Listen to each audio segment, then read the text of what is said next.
Austrian motor cycle നിർമ്മാതാക്കളായ KTM ഓസ്ട്രിയയിലെ മാറ്റ്ഗോഫൻ പ്ലാന്റിൽ ബൈക്കുകളുടെ നിർമ്മാണം വീണ്ടും നിർത്തിവച്ചിരിക്കുകയാണ്. ബൈക്കിന്റെ നിർമ്മാണത്തിന് ആവശ്യമായ പാർട്സ് ലഭിക്കാത്തതാണ് ഉൽപ്പാദനം നിർത്താൻ കാരണം. ചില പ്രധാന പാർട്സ് വിതരണക്കാരുടെ കുടിശ്ശിക അടക്കാൻ കമ്പനിക്ക് കഴിഞ്ഞിട്ടില്ലെന്നാണ് റിപ്പോർട്ടുകൾ. ഈയൊരു സാഹചര്യത്തിൽ ഉൽപ്പാദനം നിർത്തുകയെന്നതല്ലാതെ മറ്റൊരു വഴിയും KTMനില്ലായിരുന്നു.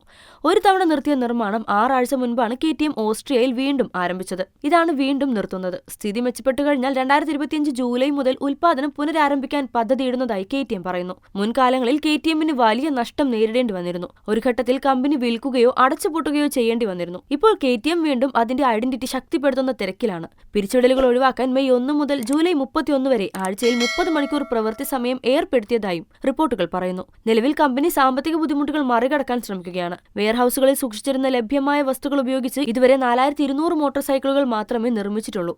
ജൂൺ പകുതിയോടെ കമ്പനിക്ക് താൽക്കാലികമായി ഉൽപ്പാദനം പുനരാരംഭിക്കാൻ കഴിയുമെന്ന് വിശ്വസിക്കുന്നു. എന്നിരുന്നാലും അത് ഉറപ്പിച്ച് പറയാൻ കഴിയില്ല. അന്താരാഷ്ട്ര വിപണികളിൽ ബ്രാൻഡിന് തിരിച്ചടി നേരിടേണ്ടി വന്നെങ്കിലും ഇന്ത്യൻ വിപണിയിൽ KTM വലിയ സ്വാധീനം ചെലുത്തുന്നുണ്ട്. കമ്പനി അടുത്തിടെ പുതിയ 390 എൻഡ്യൂറോയും 390 അഡ്വഞ്ചറും ഇന്ത്യയിൽ പുറത്തിറക്കി. 3,36,000 രൂപയ്ക്ക് 390 എൻഡ്യൂറോയും 2,06,000 രൂപയ്ക്ക് 390 അഡ്വഞ്ചറും പുറത്തിറക്കി. അഡ്വഞ്ചർ മോട്ടോർ സൈക്കിൾ പ്രേമികളെ ആകർഷിക്കുന്നതിനായാണ് ഈ രണ്ട് കരുത്തുറ്റ ഓഫ് റോഡർ മോട്ടോർ സൈക്കിളുകളും പുറത്തിറക്കിയിരിക്കുന്നത്. ഇവ വളരെയധികം ജനപ്രിയമാകുന്നതായാണ് റിപ്പോർട്ടുകൾ.